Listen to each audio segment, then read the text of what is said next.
He floats like a butterfly, stings like a bee. Who else but Muhammad Ali, the controversial, colorful fighter who makes the ring ring with his rhetoric, lashing out against prejudice, war, even taking a few pot shots at Howard Cosell. Is he a super boxer or a superstar, a black hero, or is he king of the hype, a political figure or an athlete? Join me on the next Donahue when I welcome that pugilist and poet, Muhammad Ali. The Donahue Show number 10267, Muhammad Ali. Ladies and gentlemen, here certainly is more than an athlete. He's a political figure of the 20th century. I don't think you'll find too many folks who will argue with that. One of the most popular, talked about people in the world. Mention his name, and in some places you're in for an all-night argument. Maybe just a conversation. The heavyweight champion of the world, Muhammad Ali, right here.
Heaviest I've ever seen you.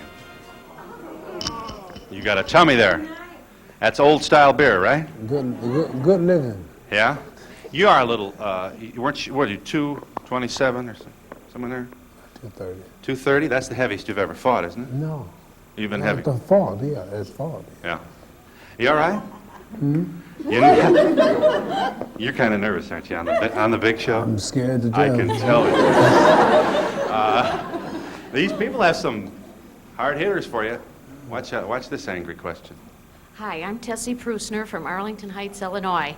And seeing you're so good at poetry, I was just wondering how you were graded by your teacher in English when you were in school. Bad. Bad, really? E minus. E, oh, not A plus? I barely got out of school because what helped me, I was the Olympic champion. And they didn't want to fail me. See, in those days, schools weren't integrated. Central High was black. And Shawnee and Male High and all these white schools had certain football players with high honors, and they didn't want me to look bad, so they passed me. Oh, I see. But I'm not that good at reading or spelling or writing. But your poems, I have a lot of common English. sense. Oh, I see. I write good poems. Thank you. I got a quick one about the show. I love this show. I admire their style, but their pay is so cheap, I won't be back for a while.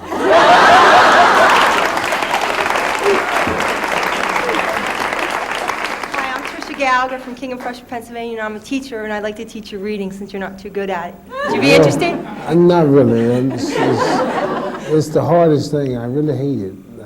I mean, I can get by, but to teach me the time it takes in studying, I don't like it. I might one day learn more about it. Won't you all forgive me for my dress? I forgot all about coming on this show until the last 30 minutes. How could you forget about...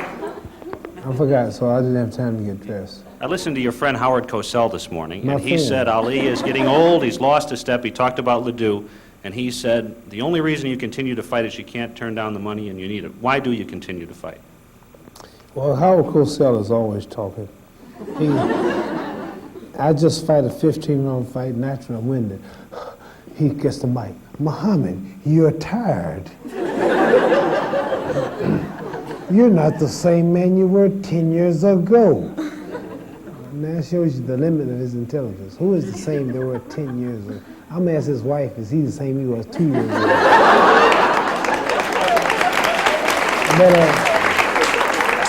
Your question was what now?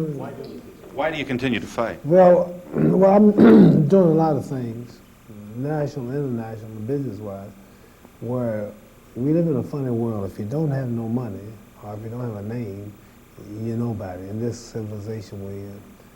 But if you've been the world heavyweight champion, for example, I might be retired now, but I won't tell them about it until they force me. Like, you have about 1 year to fight a top contender. I just fought a few weeks ago.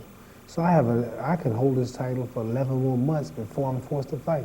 In those 11 months, I can do the Phil Donahue Show as the heavyweight champion. I can go to England. I can go to Morocco. I can go to other countries, things I'm planning business-wise as the world champion.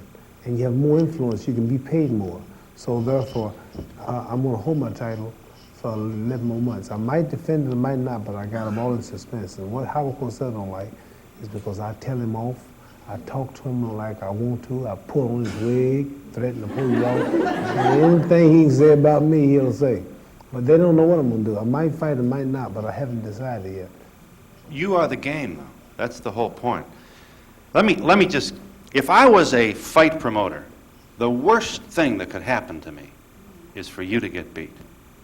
You are the whole ball game. Without you, there's no ticket sales. So I'd be tempted to put some people in there to waltz around with you. Well, I wish they'd give me some to waltz with me, because all they give me are hard ones. Well, there aren't that many talented challengers, are there? I mean, the fight Well, you game. got Jimmy Young, I beat him once, he wants so close, they think he might win. You got Ken Norton, beat him twice, they think he may win. Joe Frazier's coming back. And you have a few of them, not that many. Yeah. You want to go out. Did I hear you say that there were no black heavyweight champs that retired with the crown? No. What about Lewis? No. Who beat Lewis? Rocky Marciano. Marciano did, yes. He knocked him out. Well, Lewis, see, he retired and he came back, and he got knocked out. And Marciano appeared, regards to color, Marciano and Gene Tooney were the only two that got out with the title. So I'm undefeated as a champion. The 2 fights I lost were not title fights with Norton and Frazier. So I'm still undefeated as a champion. And we like to go out with that image, and it makes a lot of sense. You know, they agree with that. So we not too anxious to do too much more gambling. Yes, I was wondering, do you become friends with the men you fight? And also, when a man hits you and hurts you, do you want to come back harder at him? Do you dislike him for hurting you? No, I just want to get away from him. Shake it off and don't get hurt no worse. No, you never get angry. You might think that, you know, I'm going to get you. You don't lose. As soon as you lose your head, you forget what you're doing. To be frustrated is bad. So, but when you get hurt, you don't feel it. It's a strange. The punches that hurt you don't feel. They numb you. You hit so hard, you just have no feelings. It's just like a shock. Have you ever been hit hard in an accident or a sudden shock, and you feel numb and you don't know where you're at? That's when your actions are that of helplessness, and that's when they stop it. But you don't. The punches that hurt are like maybe you might get the thumb in the eye, you might get hit real or scratch and burn on the jaw, or I might hit the stomach. No scars from boxing. Do you see any?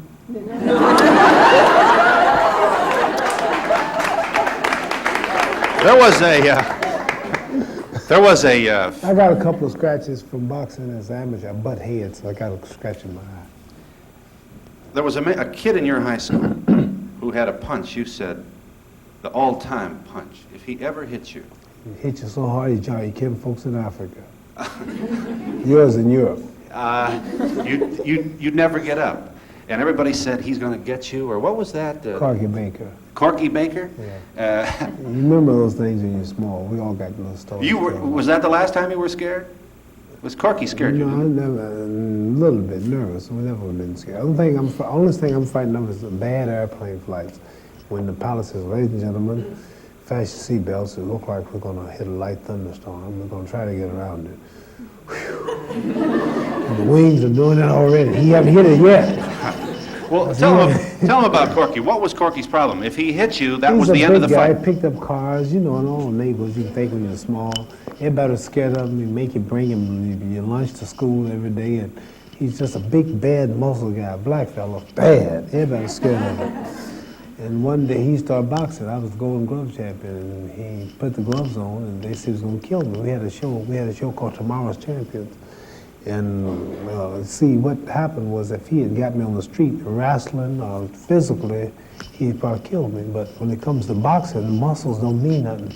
It's whoever can hit and not be hit wins. And being this skinny kid, long arms and real fast, the muscles, he draw back. By the time he do it, I go, 10 times and gone. And the time he swing, I'm over here. See? So that was that type of fight. So I beat him by decision, didn't knock him out. So you fought, in your own career, you fought men who are stronger than you. Oh, much stronger. So strong, they use band roll on. Who's the strongest? Who's the strongest? No, the strongest. Strongest man, just in terms of... Ernie Shavers. Really? Yeah, man. He's stronger than Joe Frazier and George Foreman. He hit hard. He's got to hit his record. And I don't know why I picked on him at this late in my career. I didn't really believe he was as good as he was. I predicted he was going around 7. But he was good. He took all I had and he hit real hard. Americans with short memories should be reminded, this is a fascination to me. You didn't go to the war, you remember that? Oh, well, the champ is, what's the matter? He didn't go to the war. You were one of the most, oh, wait a minute, stay with me. You're in it. How did I get here? You were unpopular. You were a political... Things change, don't they? Now you're a cartoon on Saturday morning for kids. There was a time when the name Muhammad Ali, when I joined my Islamic faith, they wouldn't announce me. I went to Madison Square Garden when I said fighting. The guy said, we're not going to call you by that name, that Muslim name. And they wouldn't. I didn't go in the ring. But things changed. Think about this. At one time, a few days ago, girls and people just crying over Elvis Presley. Man, it's old. President Kennedy a few days ago, the world was shocked. Man, it's old news. Martin Luther King, the black people, everybody thought that the Savior died and they couldn't make it. It's all old. Your mothers, your fathers, your relatives, people, nature, God blesses us with that, what we soon forget. And so the things I did, the things that happened years ago, people soon forget. So that's old. There was a time the Ku Klux Klan used to ride through the streets looking for niggas and catch them and burn them up and hang them. No more of that. There was a time when black people couldn't have the seats I see in your show. A few years ago, all I see is black people back at working with everybody so happy and peaceful.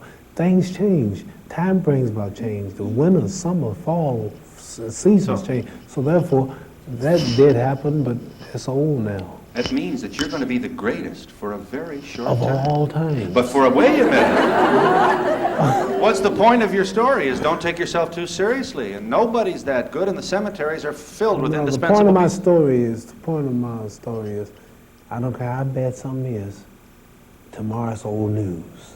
And they got to keep printing newspapers. Mary Jo Compagnie, the girl that got drowned with the senator, he's back in the seat talking. Nixon, he's blown fishing. It ain't bad as it was. You can't stay mad for so long. I don't care how mad your wife make you. I don't care how mad she gets you. Just go in another room and stay an hour. She won't be that mad the next hour. And the next day she'll be less madder. So people can't just stay mad all the time. You've been every day. And you soon get to go do something else to do. We're in Chicago. Have you been talking with Joyce Brothers? See, I don't care. I don't care how bad news is about yourself or me. Were you married? No. Well, What's the worst thing that can happen to me? The worst thing that can happen, no, not kill, death or nothing, but a scandal. I mean, professionally. Yeah, it may hurt your profession because they take it off TV. Oh, gosh, I could think of a couple things. I don't know if I'd care to go into them. Your point is what? That it's tomorrow, huh? Stay in the house 3 or 4 days and come out, it'll be old. It won't be so bad. That day when it's all in the papers, they're reading it, they see it, there he goes. Yeah. You'll be ashamed, but stay in 3 or 4 days, it'll be old. Weren't you ever depressed? You ever get down? Come on. I mean, where you just... Get down? Emotionally depressed, feeling sad, blue. I'm thinking, seriously, I don't. I don't know if you are either. Well, see, You'll never need a shrink, will you? If you're deeply religious, or if you truly believe in a God, then you don't really grieve or fear too much about too much stuff. I've never been down. I would if my daughter or son they got killed. That's never happened. Death has never happened real close to me yet. I'll just say your mother just passed. That would get me. But nothing like it's happened yet. So I've never been really just down. We're in Chicago, the home of the heavyweight champion of the world, and we'll be back with Muhammad Ali in just a moment.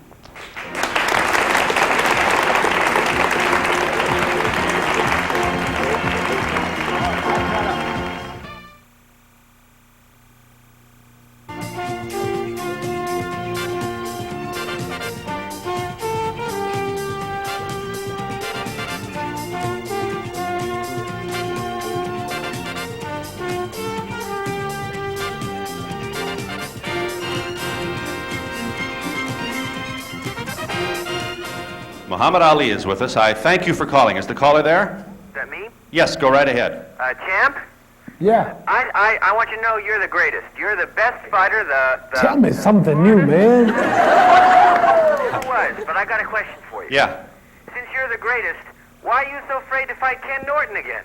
Afraid? I'm not afraid. See, I quit fighting for the sport 2 years ago. I'm fighting as a businessman now. Well, let me. It'll cost $12 million. I'm not talking to you as a businessman. I'm talking to you as a fighter, the greatest fighter that ever was. Of all times, I improved it. I don't have no reason no more to take hard fights if I can't be satisfied financially. I got to have $4 million to take home clear. With the tax system the way it is, with my manager, he makes his share cut with the expenses. For me to get $4 million, I need $12 million. Oh, you got money. We all know you have money. But Rockefeller do too, but he's still trying to get it.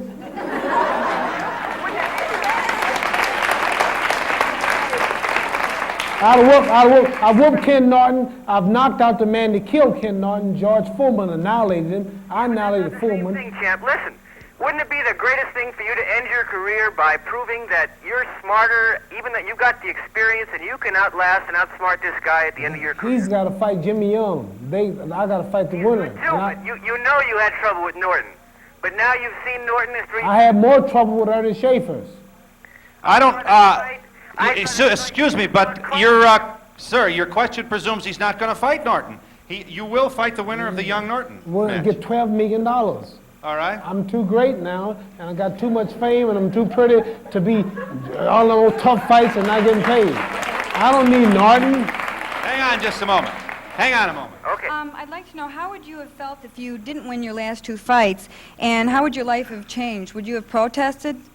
No, I wouldn't have protested. I knew I'd won the fight, if you heard the film, because they had the round-by-round decision, and my trainer would run the dressing room, send the man to the dressing room, and watch the fight while I was fighting live, and he would come back and tell me, you're in here 4 rounds, or you're in here 5 rounds. And going into the last round, by round 11, if I lost every round from 11 to 15, I would have won the fight. I was that far ahead. And by the 15th round, I got some strength. Allah, God gave me some strength. Where it come from had to be Allah, God. The 15th round, I came on so strong and just wiped him out completely. And there wasn't no doubt that I won the fight. So I wasn't worried about losing. But if I had lost the fight, naturally my life would change. I wouldn't be on this TV show talking as bad as I'm talking. Yes. Hang on a minute. Okay. What other sports do you like beside boxing? What do you do beside boxing? Only one sport I fight. A great fan of mine, one of the biggest fans I have, his name is Pelé, the world's greatest soccer player. And because of him, the only sport I watch is soccer. And because he came to me the day of the fight, came to my room, I met him for the first time, and he stayed with me a few hours, and I went to see his last game, and the only thing I watch is soccer because of him. I should say that you've got a benefit upcoming for a children's hospital in Chicago. You'll be fighting 5 serious rounds here, no head protection, real fight gloves. The last guy that fought a draw with Spinks, this top-notch Olympic young boy. I'm, what's his name? Scott Ledoux. I'm fighting for 5 rounds, so I want everybody to come out. It's going to be real. I'm not charging no money. He's not charging no money. All the money's going to these crippled children. You want to raise couple $100,000. 400? Wait, as much as you can get, huh? You want to raise $400,000. And this will be the first time you've ever fought in Chicago? First serious, yeah, never done nothing. And this, what's the date on this? December something? December 2nd. December 2nd. At the auditorium? Auditorium. Okay, we're happy to give you that plug. You visited that hospital yesterday, Yeah, didn't you? not yesterday. Imagine being a kid in a hospital and having this guy walk in the room. How did you tell us about it? I mean, you walked over, you saw the children, and you said, we're going to fight for these kids, or we're going to have a benefit to raise money for the hospital. Well, I was just approached. I'd rather not talk about it because things you do from your heart, you don't look for credit for it. So God knows what I did, and He'll reward me, so I don't need man's reward. So I'd rather not just do it and not talk about it. I'd like to know, since your name is now affiliated with the Saturday Morning Kids Show, if you feel that being a fighter, your image is good for kids to try to imitate, maybe? No. I don't think kids should try to be fighters. No, they shouldn't take part in no sport for a livelihood. They should study and get their brains and find out, get a purpose and get the education and get a trade or do something for sure. Depending on your body or sport, you might not make it. And then when you find out you're not going to make it, it's too late to go back and start over. So I would say for sure, get educated and get your mind together. Yes. Upon your retirement, who do you predict will be some of the bigger and better hopefuls to succeed your championship? Well, if Ken Norton was younger, he's 33 years old. He's too old now to be a champion and hold it. How old are you? Say, huh? How old are you? I'm 35. I say to be a champion and hold it. He's too old to be the champion and hold it for a few years. You did it. Now I won the title 22. And I've held it now since I was 22 years old. I'm 35. Uh-huh. So, pretty good while. You was a little girl back then, 64.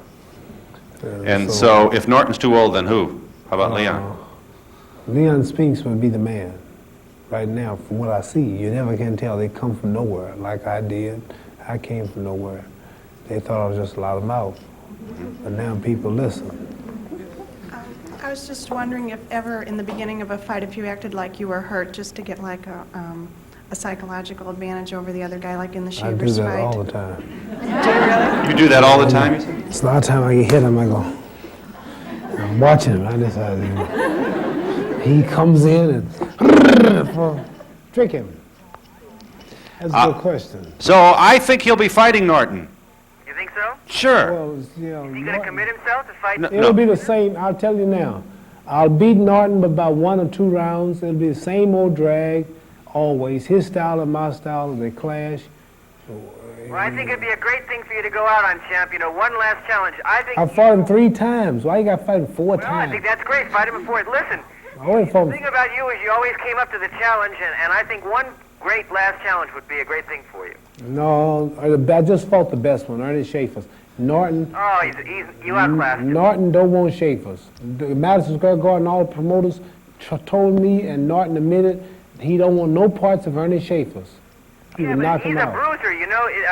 I beat George Foreman. Like you know, it's great to see two boxers going at each other. Did you know George Foreman, if he come back, he would knock Norton out again? Yeah, but Foreman's not smart enough. I'm telling you, I'm the greatest of all times. I done beat them all. I'm glad you called. Okay. And I hope you have a nice day. Bye. We'll be back with Muhammad Ali in just a moment.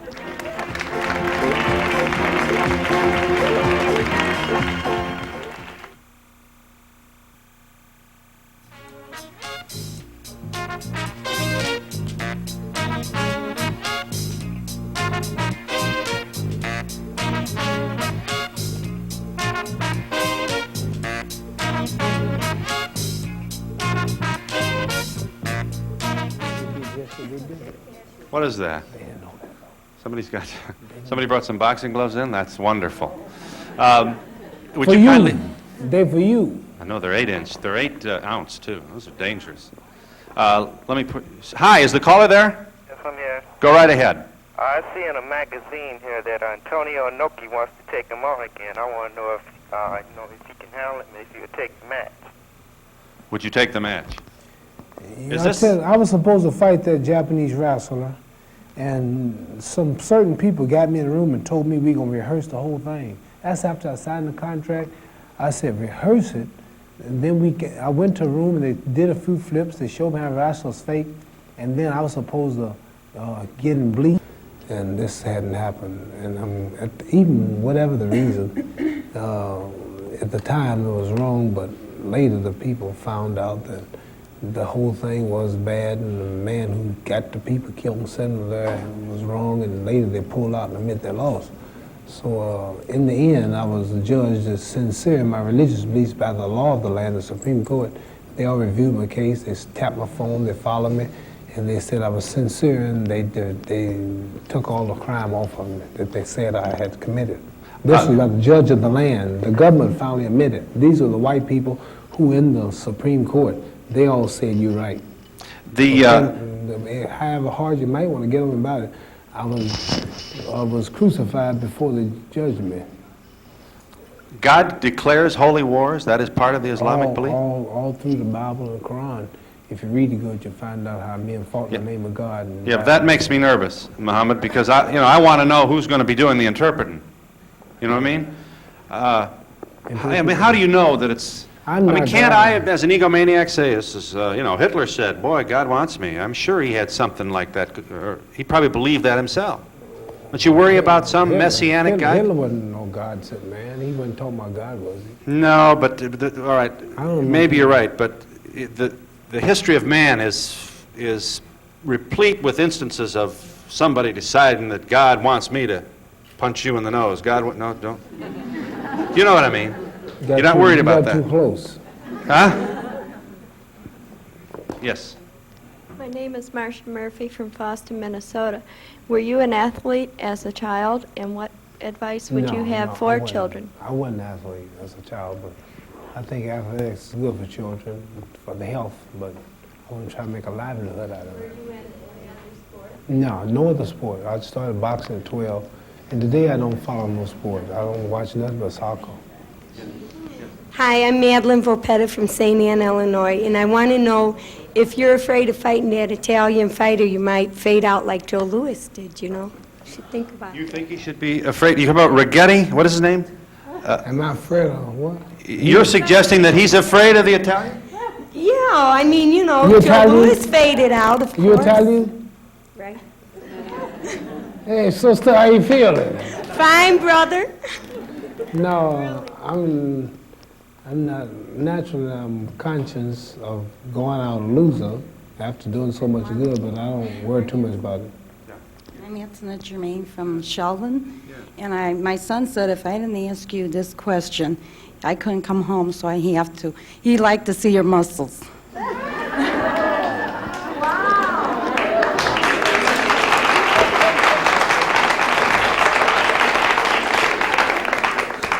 How much time? Assalamu alaikum. Wa alaikum salam. I'd like to know if you're serious about your movie career and if you have a message in the roles that you do. Well, all movies that I do, I would like to do something that's good for humanity, and this is why I don't take roles. I've been offered so many. They want to always talk about sex and taking off clothes and certain gestures to make you think things, and that's why I don't do it. With the terrific fighting and the pounding that you get, aren't you worried about your health in the future? That's right. This is why after each fight, I run right to the mirror. Soon I go right to right to the mirror. But if you take too many punches, your kidneys can be bad, or your brains can be off. Some fighters, they look like that, Very few fighters today, right now, these Ken Nortons and people you're talking about, and Frazier's and Foreman's, they can't come on this show and talk like this. I don't say those names exactly, but not naming nobody, but the average fighter, how you feel, champ? Talk about. Seriously, I'm the only boxer that could lecture at Harvard University, Oxford University 2 years ago, in papers, they offered me a professorship to teach philosophy and portrait at Oxford. And I'm about 182 colleges now. My college agent told me, waiting, demanding me to lecture on all types of subjects. So very few people, I've been blessed for God to have a talent to speak and to think, and I'm not just a boxer. This is what carries me on. Over here. Champ, you've been boxing for 35 years, been boxing for more than 10 or 15 years. How many? 23. Don't you think it's about time to quit? I mean, you're 35 years old man.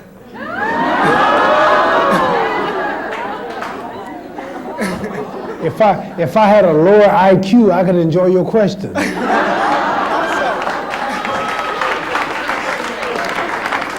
I think that my manager, Herbert Muhammad, and me, we have more sense than you about who I am and what I got left. I'm wise enough to mastercraft myself up to here, and I don't need you or nobody now to come in to guide me out. I know how to leave. The same God that took me where I'm at now, the same Muhammad Ali, the same Herbert Muhammad, the same lawyers, we can sit around and plan my life, much so wise until you can't understand it. We know what we're doing. Right, we realize what's involved. My second question is, 2 years ago they made a record out called Muhammad Ali. I wondered, did you promote that in any way? There were 12 records out on me, and all of them were kept off the charts for some reason. I got a cartoon that comes on television now, and the white producers of NBC tell me the reason it's not doing too good is because it's a good movie, the cartoon is good, but the white population as a whole, the youth, are not yet ready for black heroes. That's what they told me.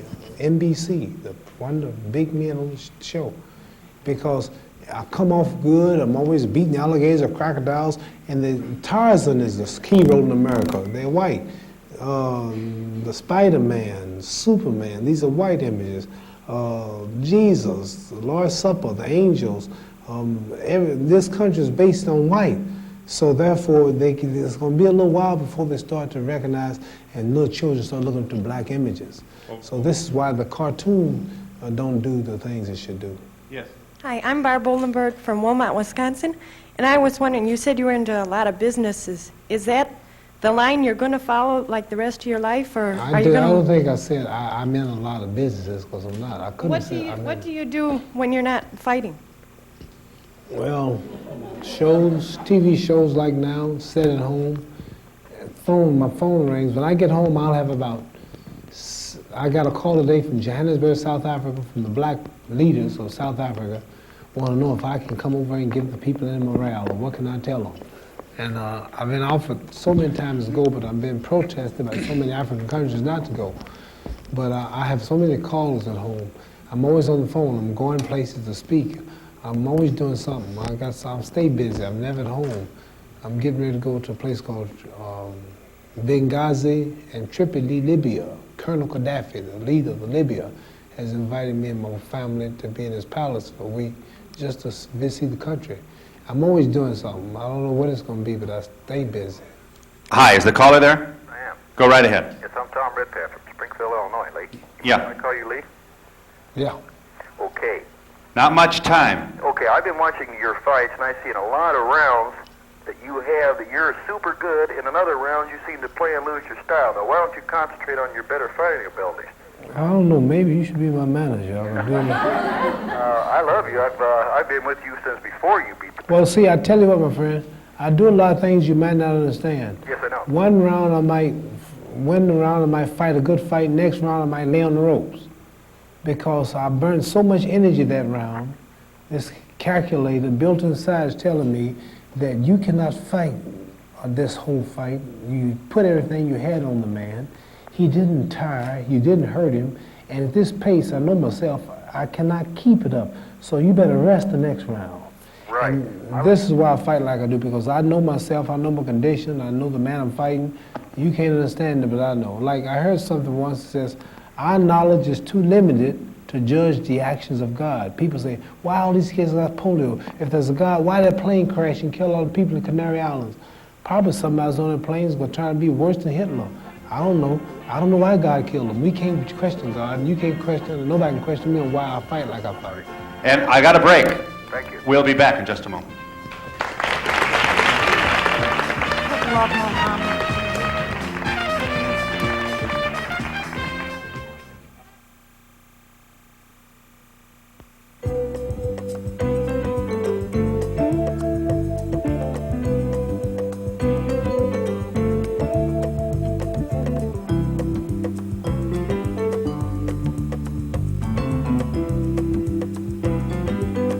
We're just going to show you that it's not size that counts. It's how fast you are. We could charge. What could we get for just this fight? All right, all right. I'm serious now. I mean it. All right.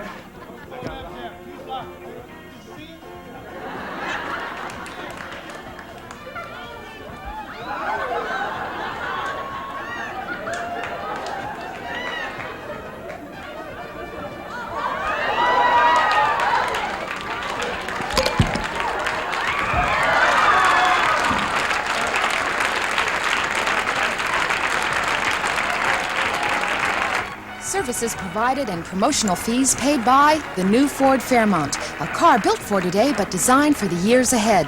The Ford in your future. Test drive it now. Fairmont, the newest, better idea from Ford.